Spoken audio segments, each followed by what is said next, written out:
जो भगवत गीता की दो मूलभूत बातें हैं, उनको जोड़कर सवाल पूछा है। उस उन्होंने अपना जो तर्क है उसके पीछे कुछ संख्याएं भी बताई हैं। उन्होंने जो अपना तर्क है वो ऐसे रखा है कि भगवत गीता में ये कहा गया है कि आत्मा एक शरीर बदलकर दूसरा शरीर धारण करती है। तो उन्होंने फिर ये तर्क रखा है कि पिछले 200 वर्ष में जो मानव जनसंख्या है वो करीब 1 बिलियन से बढ़कर अब करीब 8 बिलियन होने को है। तो अगर मानव शरीर बढ़ रहे हैं तो नए शरीर में आत्मा भी नहीं आनी चाहिए। और भगवत गीता में ये भी कहा है कि आत्मा ना कभी जन्म लेती है और ना कभी मरती है। तो नए शरीर में आत्मा कहाँ से आ रही है? यहाँ तक ठीक है, आत्मा कभी जन्म नहीं लेती, कभी मरती नहीं, पर ये गीता में कहीं पर भी नहीं लिखा है कि आत्मा एक शरीर छोड़कर दूसरा शरीर धारण करती है। जिस श्लोक का बार बार हवाला दिया जाता है उसमें आत्मा शब्द कहीं आता ही नहीं है। देही कहा है, देही, वो जीवात्मा है, आत्मा नहीं।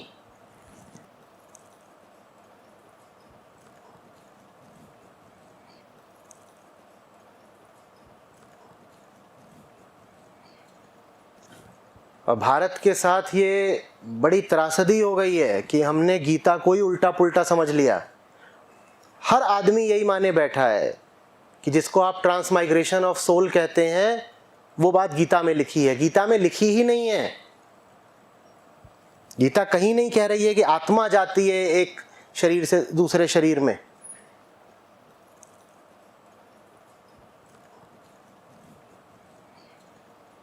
ये इतने कैसे बढ़ गए लोग, 1 बिलियन से 8 बिलियन हो गए? ये तो प्रकृति का खेल है।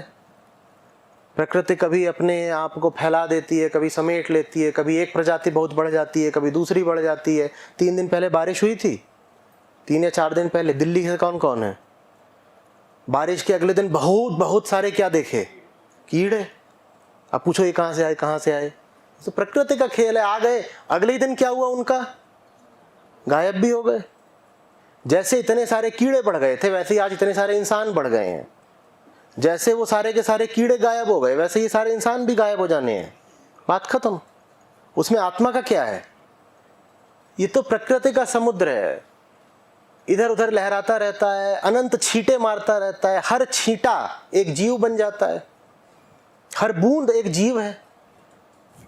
कई बार लहर लहर रहती है, कई बार लहर 1000 बूंदों में तब्दील हो जाती है। वो सब बूंदें, कोई मकड़ी बन गई, कोई कुछ बन गया, कोई कुछ बन गया, कुछ बन गया, कुछ बन गया।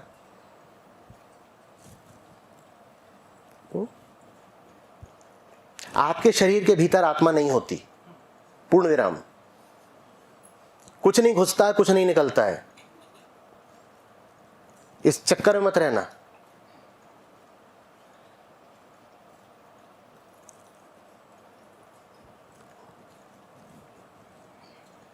वो जो धुएं जैसा बना के नहीं गया था चित्रों में, वो धुआं सा निकल गया, या एक ज्योति निकलती और दिखाते, एक ज्योति, ज्योति निकली, ज्योति निकली। आप अंधेरे में मर के देख लो, वहां अंधेरा ही रहना है।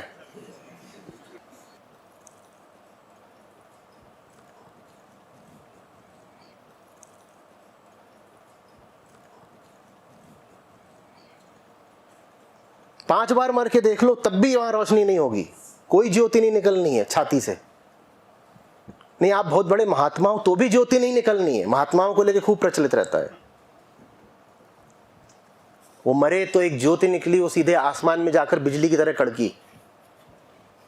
कुछ नहीं होता बाबा ऐसा।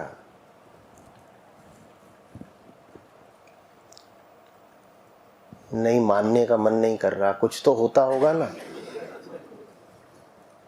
जो मम्मी के पेट में घुसता होगा, जिससे फिर बच्चे में प्राण आ जाते हैं। प्राण पहले से थे।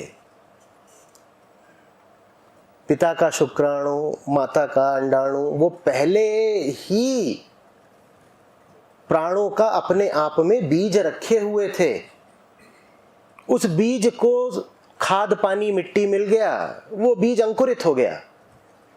उसमें ऐसा थोड़ी कि कुछ बाहर से आ गया। एक बीज होता है, बीज, कोई भी बीज मान लो, उस बीज में से पौधा कैसे आ जाता है? कुछ बाहर से आके घुसा उस बीज में।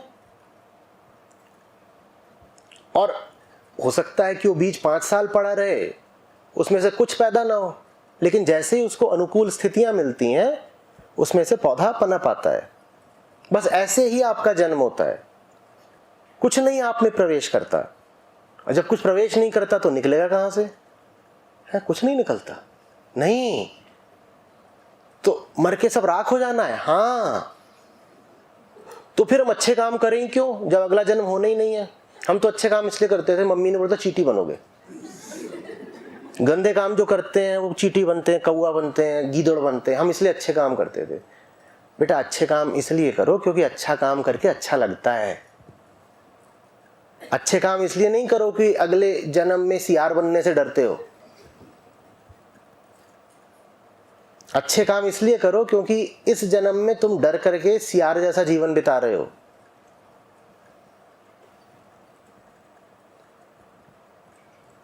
निष्काम कर्म क्या भविष्य पर नजर रखकर किया जाता है?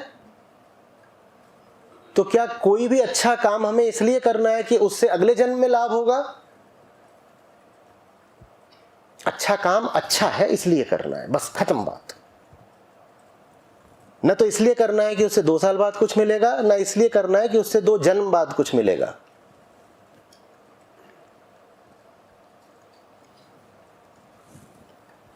नहीं, पर वो हमारे गांव के बूढ़े बरगद पर पितरों की आत्माएं तो लटक ही रही हैं ना। बख्श दो बेचारे पेड़ को। इसी चक्कर में तुमने उसमें न जाने क्या क्या बांध दिया, ये कर दिया वो कर दिया। पेड़ भी रोता होगा। कोई भूत नहीं है उस पे, इंसान ही भूत हैं।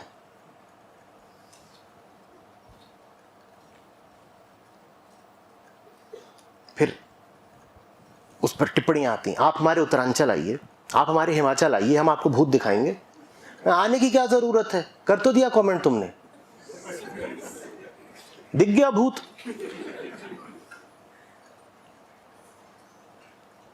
एक जगह बताई, कौन सी बताई, कि वहां पे तो सीधे से भूत उतारा जाता है, उसके बहुत आती हैं। क्या आपको विश्वास नहीं? आप वहां आकर देखिए, वहां पे भूत उतारे जा रहे हैं दिन रात। अगर कुछ है नहीं तो उतारा क्या जा रहा है? ये तुम बताओ ना, कि जब कुछ है नहीं तो उतारा क्या जा रहा है?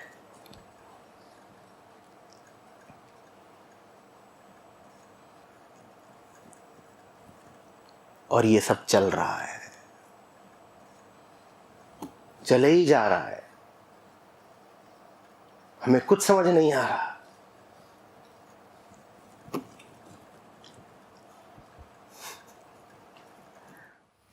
जी, एक उनका इसके ऊपर फॉलो अप प्रश्न भी आया है। वो ये जानना चाह रहे हैं कि जब भगवत गीता में ये कहा है कि जीव एक भ्रम मात्र है, एक झूठ है, और सत्य केवल एक है, आत्मा। तो अगर कहीं पर किसी जीव की हत्या होती है तो झूठ ही मर रहा है, तो वो पाप कैसे हो गया? पाप उसके लिए थोड़ी हुआ जो मर गया।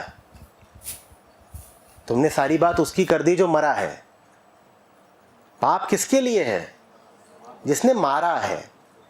हाँ, खुल गई ना बात। जिसने मारा है, मारते वक्त वो क्या हो गया? हिंसक हो गया। जो हिंसक हो गया वो असली चीज से चूक गया। जो हिंसक हो जाएगा वो कृष्ण से दूर हो गया, आनंद से दूर हो गया। पाप उसके लिए है। जो मरा उसके साथ अधिक से अधिक ये कह सकते हो कि अन्याय हो गया। अन्याय क्यों हो गया उसको भी समझ लेंगे। क्योंकि उस जीव के पास संभावना थी आगे पूर्णता पाने की, आनंद पाने की, वो उस संभावना से वंचित रह गया। आपको ये जो जीवन काल मिला है, इसके बारे में उपनिषद कहते हैं कि पूरा जियो। क्योंकि जितना जियोगे तुम अपने आप को उतना मौका दे रहे हो पूर्णता तक पहुंचने का। ये जीवन इसीलिए मिला है क्योंकि एक खास जगह है, तुम्हें वहां पहुंचना है, और वहां पहुंचने के लिए तुमको दे दिए गए 80 साल या 100 साल। जैसे 3 घंटे दिए गए हैं और 3 घंटे में आपको परीक्षा के 20 सवाल हल करने हैं, तो 3 घंटे पूरे चाहिए ना, नहीं तो सवाल हल नहीं कर पाओगे। और सवालों को जो हल करता है उसको बड़ा आनंद मिलता है। तो 3 घंटे अगर तुमने पूरे नहीं किए तो तुम उस आनंद से भी वंचित रह गए ना, जो 20 सवालों को हल करने पे मिलना था, कि नहीं रह गए वंचित?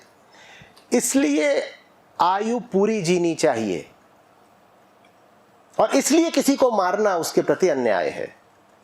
किसी को मारना ऐसा ही हो गया कि कोई बैठा था 3 घंटे की परीक्षा में, उसको तुमने आधे ही घंटे में उठा के बाहर फेंक दिया। ये क्या कर दिया तुमने? वो सारे सवाल हल कर देता, हाँ, उसको एक तृप्ति मिलती, उसे एक पूर्णता मिलती, तुमने गड़बड़ कर दी ना। इसलिए मारना गलत है। आ रही बात? तो फिर पशुओं को मारना क्यों गलत है आचार्य जी? उन्हें तो मुक्ति चाहिए नहीं। पशुओं को मारना तुम्हारे लिए तो बहुत गलत है ना। पशु को क्या चाहिए क्या नहीं अलग मुद्दा है, कर लेंगे बात, लेकिन तुम्हारे लिए तो बहुत ही गलत है। क्योंकि बहुत आरंभिक स्तर पर पशु की चेतना हमारी चेतना से बहुत भिन्न नहीं होती। उसको भी पीड़ा होती है, उसको भी डर लगता है, मोह उसको भी होता है, ईर्ष्या उसमें भी होती है, असुरक्षा उसमें भी होती है, लालच उसको भी होता है, गुस्सा उसे भी आता है।